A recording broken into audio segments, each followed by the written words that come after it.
ಮಾನ್ಯ ಅಧ್ಯಕ್ಷರೇ, ಎಲ್ಲರಿಗೆ ಮಾತಾಡಲಿಕ್ಕೆ ಅವಕಾಶ ಕೊಡಿ. ನಾನು ಒಂದು ವಾರದಿಂದ ನಿಮ್ಮನ್ನು ಕಾಯ್ತಾ ಇದ್ದೀನಿ. ನಾನು ಭಾಷಣ ಮೂರು ಸರಿ ಚೇಂಜ್ ಮಾಡ್ಕೊಂಡಿದ್ದಾಯ್ತು. ಈಗ ನೀವು ಬೇರೆ ಬೇರೆ ಕೊಡ್ತಾ ಇದ್ರಿಂದ ನಾನು ಪ್ರಿಪೇರ್ ಆಗಿದ್ದಕ್ಕೂ ಈಗಿದ್ದಕ್ಕೂ ಬಹಳ ವ್ಯತ್ಯಾಸ ಆಗುತ್ತಿದೆ. ಮಾನ್ಯ ಅಧ್ಯಕ್ಷರೇ, ಬಜೆಟಿನ ಮೇಲೆ ಮತ್ತೊಂದು ಎಲ್ಲ ಸದಸ್ಯರಿಗೆ ಭಾಷಣ ತಾವು ಯಾರಿಗೂ ಓದ್ಲಿಕ್ಕಿಲ್ಲ, ಪಾಯಿಂಟ್ ನೋಟ್ ಮಾಡಿ ರೆಫರ್ ಮಾಡಿ ಹೇಳಿ.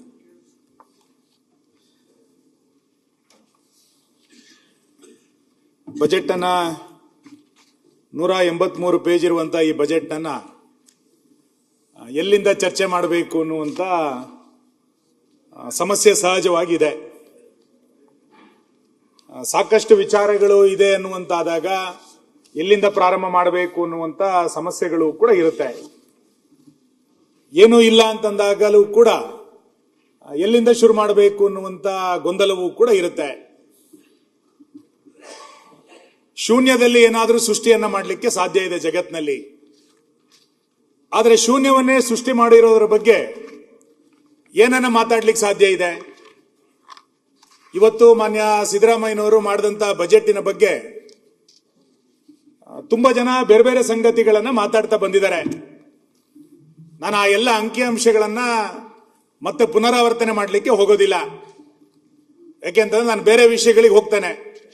ನಾನು ನೀವು ಬುಧವಾರ ಕೊಡ್ತೀರಿ ಅಂತಂದಾಗ ನಾನು ಬೇರೆ ಯೋಚನೆ ಮಾಡ್ಕೊಂಡಿದ್ದೆ.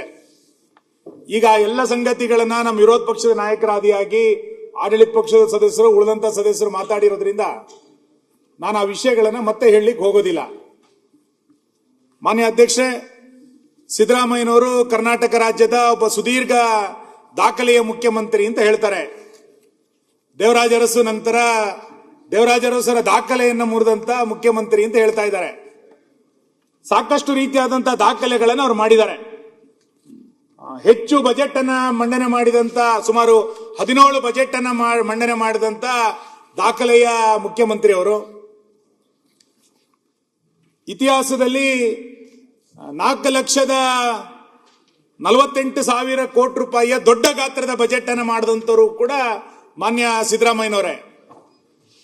ಅದೇ ರೀತಿ ಹೆಚ್ಚು ಸಾಲವನ್ನ ಮಾಡಿದಂತ ಮುಖ್ಯಮಂತ್ರಿ ಯಾರು ಅಂತ ಕೇಳಿದ್ರೆ ಅದು ಕೂಡ ಸಿದ್ದರಾಮಯ್ಯನವರೇ. ಹೆಚ್ಚು ಹೊಣೆಗಾರಿಕೆಯ ಬಜೆಟ್ ಅನ್ನ ಯಾರು ಮಂಡನೆ ಮಾಡಿದ್ರು ಅಂತ ಕೇಳಿದ್ರೆ ಅದು ಕೂಡ ಸಿದ್ದರಾಮಯ್ಯನವರಿಗೆ ಸಲ್ತದೆ. ಈ ವರ್ಷದ ಬಜೆಟ್ನಲ್ಲಿ 1,32,000 ಕೋಟಿ ರೂಪಾಯಿಯನ್ನ ಸಾಲ ಮಾಡಿ ಅತ್ಯಂತ ಹೆಚ್ಚು ಸಾಲ ಮಾಡಿದಂತ ಮುಖ್ಯಮಂತ್ರಿಗಳ ಪೈಕಿ ಮಾನ್ಯ ಸಿದ್ದರಾಮಯ್ಯನವರು ಮೊದಲನೇ ಸಾಲಿನಲ್ಲಿ ಇವತ್ತು ನಿಲ್ತಾ ಇದ್ದಾರೆ. ಇವತ್ತು ಸುದೀರ್ಘ ಆಳ್ವಿಕೆಯನ್ನು ಮಾಡಿದಂತ ಮುಖ್ಯಮಂತ್ರಿ, ಹೆಚ್ಚು ಬಜೆಟ್ ಅನ್ನು ಮಾಡಿದಂತ ಮುಖ್ಯಮಂತ್ರಿ, ದೊಡ್ಡ ಗಾತ್ರದ ಬಜೆಟ್ ಅನ್ನು ಮಾಡಿದಂತ ಮುಖ್ಯಮಂತ್ರಿ, ಹೆಚ್ಚು ಸಾಲವನ್ನು ಮಾಡಿದಂತ ಮುಖ್ಯಮಂತ್ರಿ, ಇದೆಲ್ಲದರ ಜೊತೆನಲ್ಲಿ ಹೆಚ್ಚು ಹೆಚ್ಚು ಸಮಸ್ಯೆಗಳನ್ನು ಸೃಷ್ಟಿ ಮಾಡಿದಂತ ಮುಖ್ಯಮಂತ್ರಿ ಯಾರು ಅಂತ ಕೇಳಿದ್ರೆ ಅದು ಕೂಡ ಸಿದ್ದರಾಮಯ್ಯನವರಿಗೆ ಇವತ್ತು ಸಲ್ಲುತ್ತೆ. ಈ ರೀತಿ ಹಲವು ದಾಖಲೆಗಳನ್ನ ಇಟ್ಟುಕೊಂಡು ಮಾನ್ಯ ಮುಖ್ಯಮಂತ್ರಿಗಳು ಈ ಬಜೆಟ್ ಅನ್ನ ಇವತ್ತು ಮಂಡಿಸಿದ್ದಾರೆ. ಮಾನ್ಯ ಅಧ್ಯಕ್ಷರೇ, ಅವರು ಬಜೆಟ್ನ ಮೊದಲನೇ ಪೇಜ್ನಲ್ಲಿ ಒಂದು ಸಂಗತಿಯನ್ನ ಉಲ್ಲೇಖ ಮಾಡ್ತಾರೆ. ನನಗೆ ಬಹಳ ಅದು ಮೊದಲನೇ ಲೈನು. ಬಹುಶಃ ಇಲ್ಲಿಯ ತನಕ ಬಜೆಟ್ ಮಂಡನೆ ಮಾಡಿದಂಥವ್ರು ಯಾರು ಕೂಡ ಈ ಪದವನ್ನ ಬಳಸಿರ್ಲಿಲ್ಲ. ಅವ್ರು ಏನ್ ಹೇಳ್ತಾರೆ ಅಂತ ಕೇಳಿದ್ರೆ, ಪ್ರಗತಿಶೀಲ ರಾಜ್ಯದ ಜನರ ತೆರಿಗೆ ಹಣದ ಪ್ರಮುಖ ಟ್ರಸ್ಟಿ ನಾನು ಅಂತ ಹೇಳ್ತಾ ಇದ್ದಾರೆ. ನಾನು ರಾಜ್ಯದ ಜನರ ತೆರಿಗೆ ಹಣದ ಪ್ರಮುಖ ಟ್ರಸ್ಟಿ ಅಂತ ಹೇಳುವಂತ ಸಿದ್ದರಾಮಯ್ಯನವರು ಬರೀ ಅಭಿವೃದ್ಧಿ ಮತ್ತು ವಿಶ್ವಾಸದ ಟ್ರಸ್ಟಿ ಮಾತ್ರ ಅಲ್ಲ, ಈ ರಾಜ್ಯದ ಸಾಲ ಮತ್ತು ಹೊಣೆಗಾರಿಕೆಯ ಟ್ರಸ್ಟಿಯೂ ಕೂಡ ಅವರೇ. ಯಾಕೆ ಅಂತ ಕೇಳಿದ್ರೆ, ಇವತ್ತು ಎಲ್ಲ ಬಂಡವಾಳ ವೆಚ್ಚಕ್ಕೆ ಕಡಿಮೆ ಅನುದಾನಗಳನ್ನು ಇಟ್ಟು ಬೇರೆ ಎಲ್ಲ ಸಂಗತಿಗಳನ್ನ ಪೋಷಿಸಿ ಅದನ್ನ ಬೆಳೆಸಿ ದೊಡ್ಡ ಸಾಲವನ್ನ ಮಾಡಿದಂತ, ಹೊಣೆಗಾರಿಕೆಯ ಬಜೆಟ್ ಅನ್ನ ಮಾಡಿದಂತ ಟ್ರಸ್ಟಿ ಅವರು. ಬರೀ ಅಭಿವೃದ್ಧಿಯ ಟ್ರಸ್ಟಿ ಮಾತ್ರ ಅಲ್ಲ, ವಿಶ್ವಾಸದ ಟ್ರಸ್ಟಿ ಅಲ್ಲ, ಹೊಣೆಗಾರಿಕೆಯ ಟ್ರಸ್ಟಿ, ಸಾಲಗಾರರ ಟ್ರಸ್ಟಿ ಆಗಿ ಇವತ್ತು ಮಾನ್ಯ ಮುಖ್ಯಮಂತ್ರಿಗಳು ಕೆಲಸವನ್ನು ಮಾಡ್ತಾ ಇರೋದನ್ನ ನಾನು ಗಮನಿಸ್ತಾ ಇದ್ದೇನೆ. ಮಾನ್ಯ ಅಧ್ಯಕ್ಷರ, ಇಡೀ ಬಜೆಟಿನ ಪುಸ್ತಕದಲ್ಲಿ ಸಾಕಷ್ಟು ರೀತಿಯಾದಂತ ಅಂಕಿಅಂಶಗಳನ್ನ ಕೊಟ್ಟಿದ್ದಾರೆ. ನನಗೆ ಆ ಅಂಕಿಅಂಶಗಳ ಬಗ್ಗೆಯೇ ಅನುಮಾನ. ನಾನು ಆ ಇಡೀ ಬಜೆಟ್ನಲ್ಲಿ ಅವರ ಅಂಕಿಅಂಶಗಳ ಬಗ್ಗೆ ಬಹಳಷ್ಟು ರೀತಿಯಾದಂತಹ ಅನುಮಾನಗಳಿದೆ ಅನ್ನೋದನ್ನ ನಾನು ಮತ್ತೆ ಮತ್ತೆ ಇಲ್ಲಿ ಪುನರುಚ್ಚರಿಸುತ್ತೇನೆ. ಮಾನ್ಯ ಮುಖ್ಯಮಂತ್ರಿಗಳು ಉತ್ತರ ಕೊಡುವಂತ ಸಂದರ್ಭದಲ್ಲಿ ಅದಕ್ಕೆ ಪೂರಕವಾಗಿ ಸ್ಪಂದಿಸ್ತಾರೆ ಎನ್ನುವಂತ ವಿಶ್ವಾಸ ನನಗಿದೆ. ಯಾಕೆ ಈ ಅನುಮಾನಗಳು ಬಂದಿದೆ ಅಂತ ಕೇಳಿದ್ರೆ, ಅವರು ಬಜೆಟ್ನಲ್ಲಿ ಒಟ್ಟು ಹೊಣೆಗಾರಿಕೆಯನ್ನ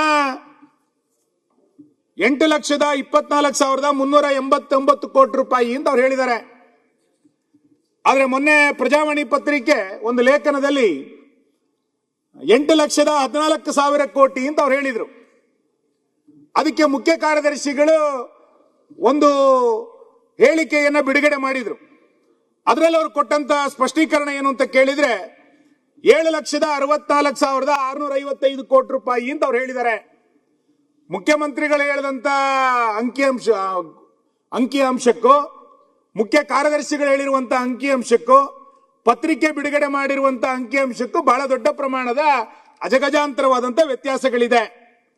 ಇದೇ ಸಂದರ್ಭದಲ್ಲಿ GSDPಯನ್ನ 26.5% ಮೀರಿದರೆ ಅನ್ನುವಂಥದ್ದನ್ನ ರಿಸರ್ವ್ ಬ್ಯಾಂಕ್ ಕೂಡ ಉಲ್ಲೇಖ ಮಾಡಿರೋದನ್ನ ನಾನು ಈ ಸಂದರ್ಭದಲ್ಲಿ ಉಲ್ಲೇಖ ಮಾಡ್ತೇನೆ.